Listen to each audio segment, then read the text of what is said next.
PSU. A bit of a stumble there. Yep. From their goalkeeper, who is a difference from that is different from their last game against UCF. Number 13, Chris Shakes.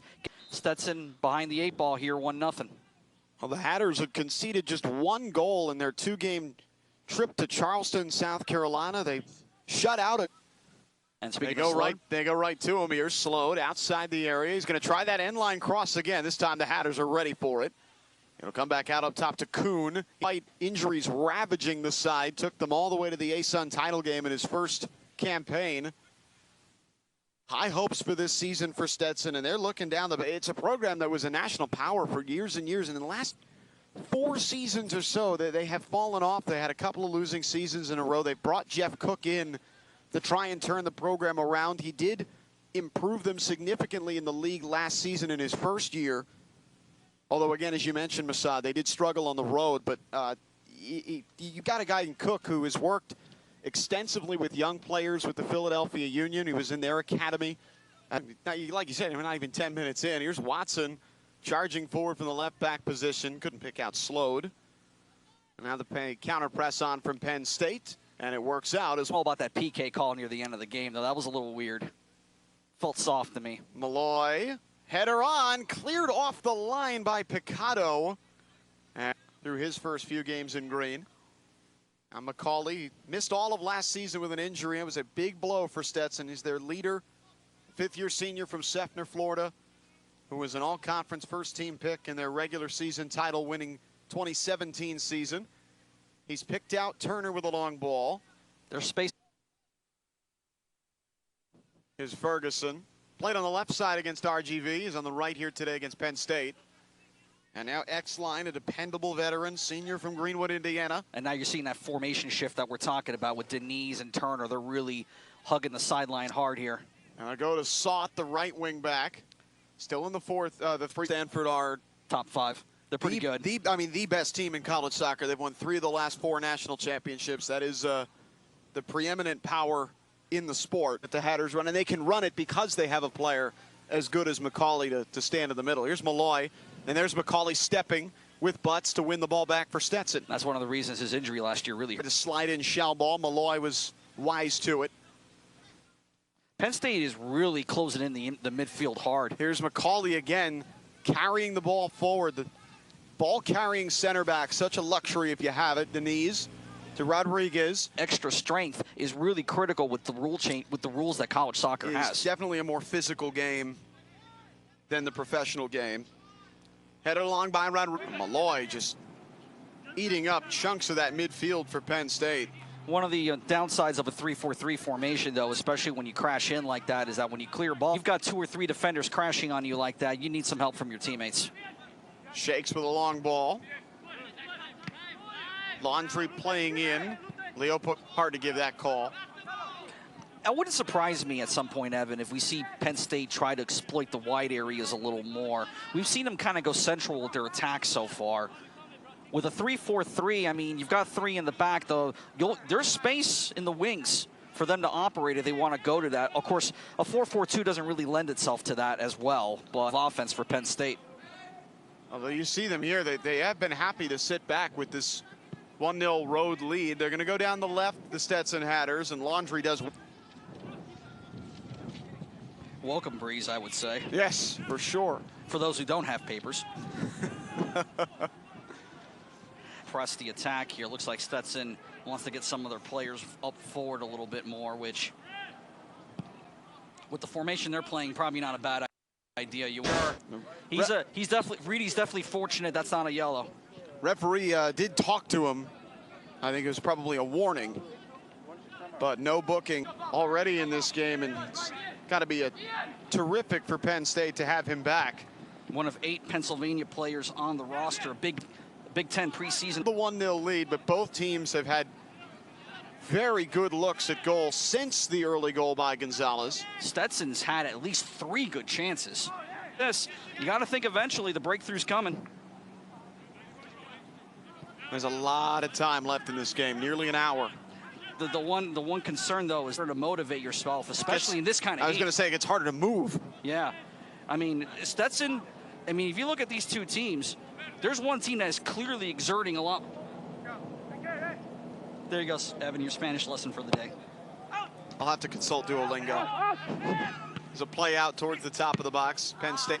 Not bad when you're a forward. I think they have a big season in mind for Slode. Out to Clark for the Hatters. 6 minutes to get. That nearly turned into disaster for Penn State. That was definitely a freshman rookie mistake right there. You don't want to see that too often if you're the guys in blue and white. Forward, 8 behind the ball for Penn State. Back to McCauley. Chris Shakes, Penn State's goalkeeper, kind of in a timeshare right now with Josh Levine. It's a good moment here for the Stetson Hatters. And also it should be noted, since you mentioned earlier about Jeff Cook and his Philadelphia taking a break. They make 2 changes. In fact, Andrew Privet has come on as well. The ball's going to go right to him for Slode, who's going to take a breather here with just over 3. Everybody deep. Yeah, we're on the 2 minutes right now. McCauley, McDougal. Stetson's already shown that they can strike late as we approach the 1 minute mark here in the first half. I'm not sure how much pushing we're going to see here, Evan, especially with the temps the way they are. Yeah, interestingly enough, too, Evan, they're really overloading the right side here early on. Coenci will float in that direction. He's the center forward. The number 9 role. Run sought for Stetson. Meanwhile, most of the starters out there for Penn State. The back 4 is the same. Watson, Hackenberg, Campbell, and Laundrie left to right. Pritchett starts the second half as the left here, and it's cleared away by Ninrod Picado as Portero was screened off when he came off his line to try and get that. Now the Hatters trying to counter, and Laundrie makes a... I think absorbing pressure and then trying to hit the Hatters on the counter is definitely not a bad strategy in these conditions, especially since you know Stetson's going to be coming after the goals. That's blocked by Campbell. Grass cutter from Gabriel Deniz. Pushed away by the central defender for Penn State. And now trouble in the back. McCauley and Slode. Yeah, that's a really tricky spot for the referee. You're looking at the ball. Yeah, I can see how you would have missed that. I mean, the ball had already left at that point. He wasn't really, you know, you got to be looking at the play necessarily. You're not going to be looking back, especially if you're the guy in the middle. But it definitely looked like a violent one for live. Don't tell me soccer isn't a contact sport. Oh, it certainly is in the box. For Perno, that'll push Pritchett over to the right wide midfielder spot in Jeff Cook's 4-4-2. And out on the end to maybe get a header on a ball, but as of right now, it hasn't worked. With the last 2 corners for the Hatters, they literally tried the same thing, just on different sides of the field. And we're going to see the X line there with McCauley and Picado working the right side. Yeah.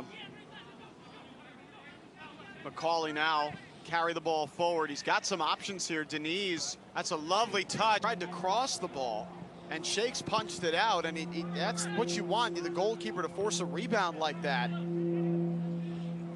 This has definitely been a frustrating game for Stetson. More left for the Hatters to try and get an equalizer here after Penn State scored in the 3rd minute.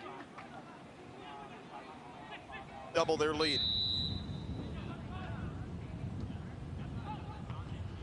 Not enough loft on that one from Malloy. It falls nicely for Frank Coenci. Down the stretch of the game. Long throw from McCauley. Pops straight at Watson. Another throw for Stetson. He'll leave it for Busman.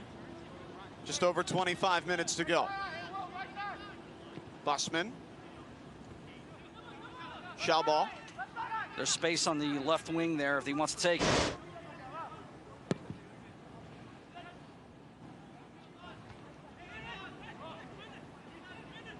Here's Clark. Penn State with all 10 behind the ball. They look to see out what would be a terrific road victory if they could get the draw in Orlando.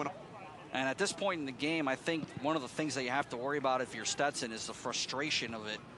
They've had a lot of chances and haven't been able to. That's where they stand. The throw in comes from Laundrie. Long one into the box. It plays out. Here's Rodriguez. They'll get it back off the deflection. Now Hester. I think Penn State's done a better job in the second half of guarding the wing play for Stetson. They've definitely made a bit of an adjustment there. They're starting to cover the edges a little more. Been very organized in that. Those 2 blocks of 4. Absolutely. They've definitely paid more attention to the wing play here for Stetson. And I think that should free it up for Stetson to go. First stoppage after 20 minutes is where it is scheduled to happen. And that's exactly where we're about to hit on the clock. So probably next ball out of bounds is when we'll see it. Next in the first half. And we're past that point now. The Hatters are happy with this, though. They've got Penn State pinned back. Here's the throw from McCauley. It's headed away. And then now with Denise and Quenchy in the game, now's the time where Christian Nagy was basically saying, let's go all in, boys. They're going for it. Nothing to lose here. If you concede on the counter, so what? It's, yeah, at this point. And they've actually, so what they've done is they've switched to a back 4. They took off the 3rd center back. Shot. As somebody who survived Hurricane Andrew when I was 12 years old, you know, I remember what it was like in South Florida then. I never thought I'd see anything like. Penn State all 10 in their own half as they look to see this one out. Be a professional win for them. Get a goal early on, come back in, but as a winger, they're going to switch to a 4-2-3-1. The Gans is back in as well. Yep, so DeGance will be on the right wing for Turner. That will end Turner's day as he well to recover to Denise and Clark.